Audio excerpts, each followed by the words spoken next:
So our next effect is moving this cylinder around when he cocks this gun. Now, this is one of those tricky things that you think is going to be miserable, but it's actually pretty easy. We're going to use just a really tricky way to do this and learn a couple more nodes in Fusion along the way. First thing that we're going to do is prepare our shot. So let's click on this shot here at 2 minutes and 39 seconds. And I'm going to right click and go up to remove attributes. The reason we're going to do that is we just want to get rid of our color correction here because we're about to do something fancy. Let's select color correction and hit apply, and that'll get rid of our initial color. Now what we're going to do is make a compound clip out of this clip. The reason we're going to do that is because of our time remapping. We have this in slow motion, and we want to use all of the slow motion frames inside of Fusion. And if we were just to go into Fusion right now, what would happen is it would only use the original frames and not the slowed down frames. So if we want to keep something slow motion and work with that, easy way around that is just to make it into a compound clip. So to do that, let's right click and go up to compound clip, new compound clip, and select that. We're supposed to call it something. Let's call this revolver hammer and hit create. And that's going to show up here as a new compound clip. Now we can take this compound clip and with our playhead over the clip, let's go into Fusion. We're here in Fusion. Let's add our LUT, Blackmagic Design, Blackmagic Pocket 6K film to video 4. Great. And we're going to do something so tricky. I'm so excited for this. If we scrub through this shot and zoom in here, we can see there's a point where he cocks back this hammer. And as he does that, this trigger kind of pulls back. That means that there's actions inside of this gun that's actually going to move this cylinder. And this is a BB gun. And so it has a little cylinder here that actually moves as he cocks it back. And so it's really hard to see with the kind of slowed down frames, but it's moving right there on frame 25. And even though this is in slow motion, it really only moves for one frame. It's a really quick movement. That's going to make things pretty easy for us here at frame 25. So that's going to be our main frame that we work on. And I've tried this a bunch of different ways. Everything from cloning this in Photoshop to painting this motion in, to even rendering a cylinder in Blender that we could use to kind of fake this motion. And it all worked sort of okay, but it didn't work any better than this super easy way that we're about to do this.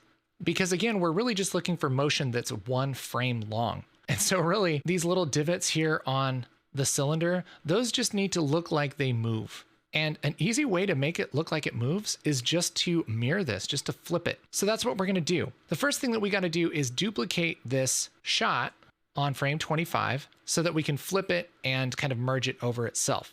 So let's go down here to our nodes and let's start off right by renaming stuff. We'll call this original footage, media in, and we're going to add a merge node to this. And because we don't have anything to merge over it yet, we can just click on this merge button right here and add a merge node.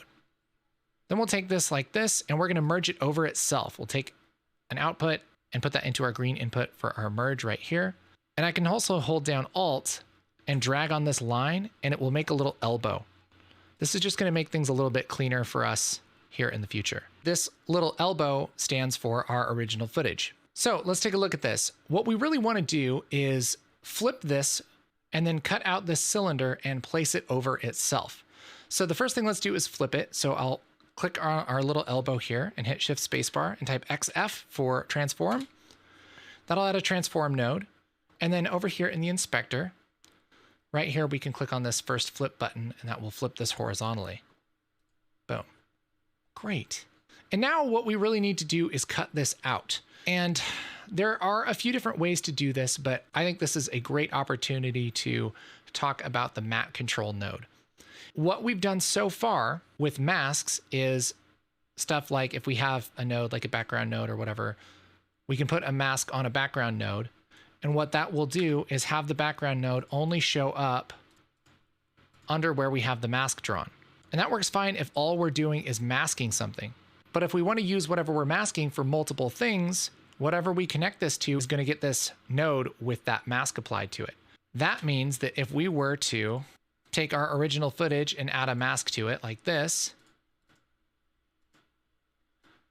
it would mask both the original footage that we're transforming and the original footage that we're merging over it, which is not what we want.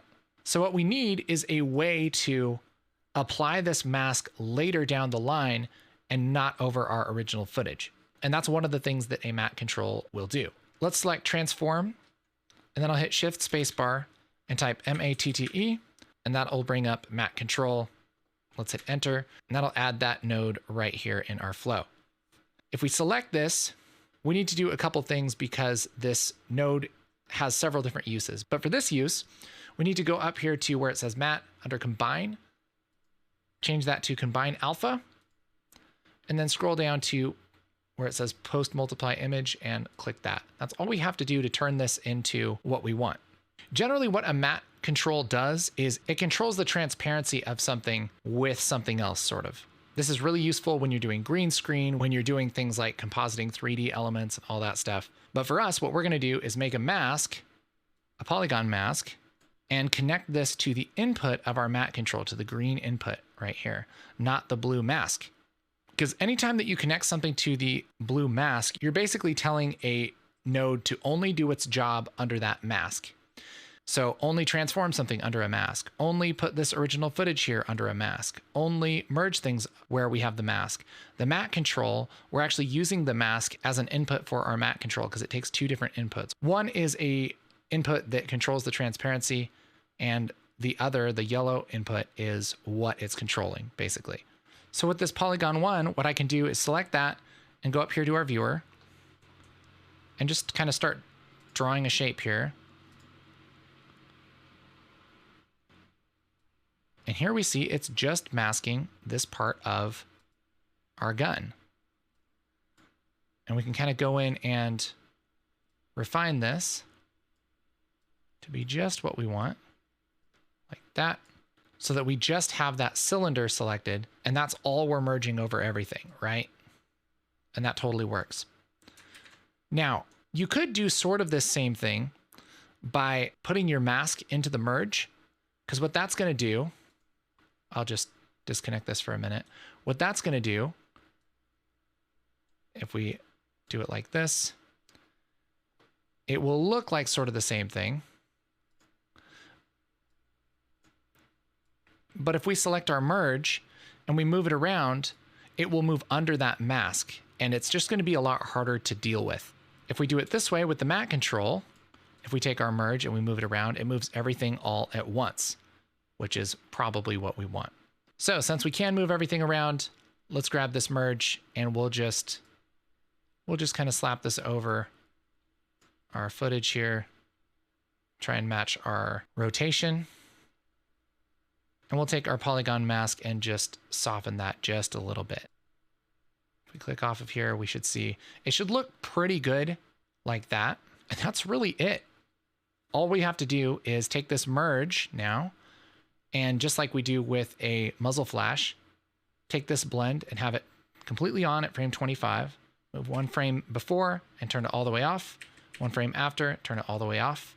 And now we have this little one frame animation that, while not technically accurate and the lighting is weird and everything, it completely works. It looks like it's flipping into place, which is crazy.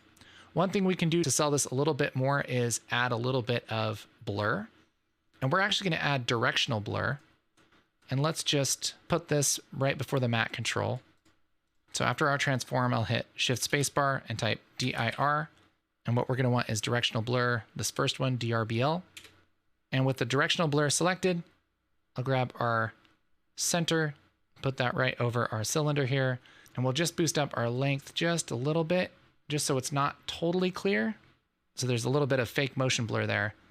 And now we have a pretty darn convincing effect that was like barely any work. Check that out. Click. It looks awesome. Really sells that gun a lot better. And that's really all there is to that shot. Let's switch back to our edit page.